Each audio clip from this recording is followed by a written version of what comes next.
Good morning, good afternoon, depending on your time zone. Happy Wednesday. This is Dr. Stanley, your pregnancy specialist. We're going to be talking about Group B strep, pregnancy, how to screen, what are the risk factors.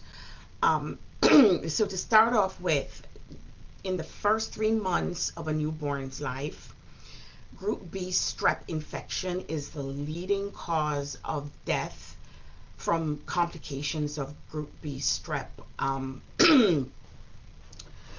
infection due to meningitis and sepsis. For every 50 babies that have been infected with GBS disease, 2 or 3 will most likely die from the complications of the disease.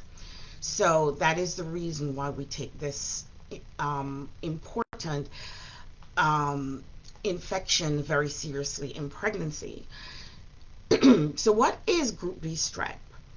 It is a bacterium that lives naturally in the GI gut and the genitals.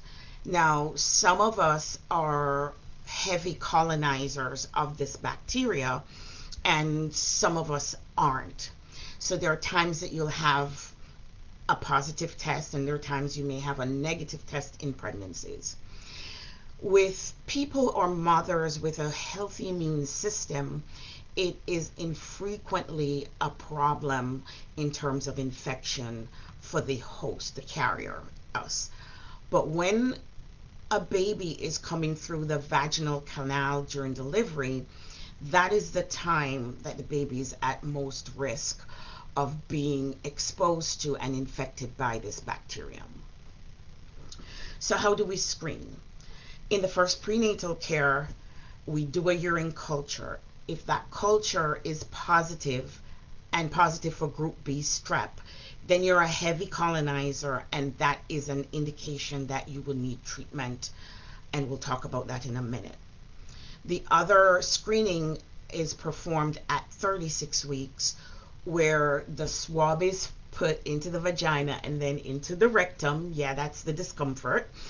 And that is then sent off for cultures. Treatment is penicillin as a first line. If you have a true penicillin allergy, not an adverse reaction, then the cultures can be tested for antibiotic sensitivities. Okay. So, what are the risk factors? So, as we talked about, if you have Group B strep bacteria in the first urine culture, even if you subsequently are negative, that you're going to get treated during delivery.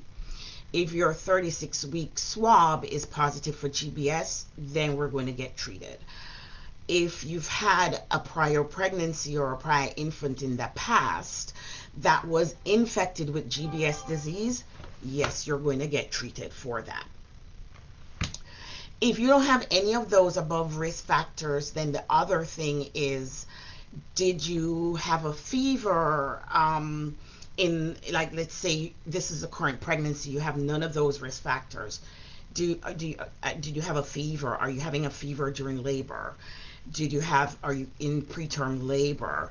Did you prematurely rupture membranes? All of those are also risk factors for GBS passage to the baby.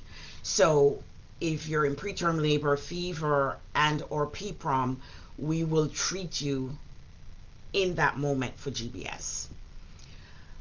What is the prevention? Really, there's nothing to prevent cleansing your gut, but identification and treatment in labor, that is the tool. Now, what if you have a planned cesarean delivery? As long as you haven't broken your bag of water, you will not need treatment for GBS. So that's just a little bit about it. I'm glad you were able to stop by and listen to this. This is Dr. Heather Stanley. I'm going to invite you to go to our website at unitymfm.com. Drop us your email. We have hundreds of tips that we would love to share with you. And I want you to walk good, be kind to each other, be kind to yourself, and I'll talk to you soon. Bye.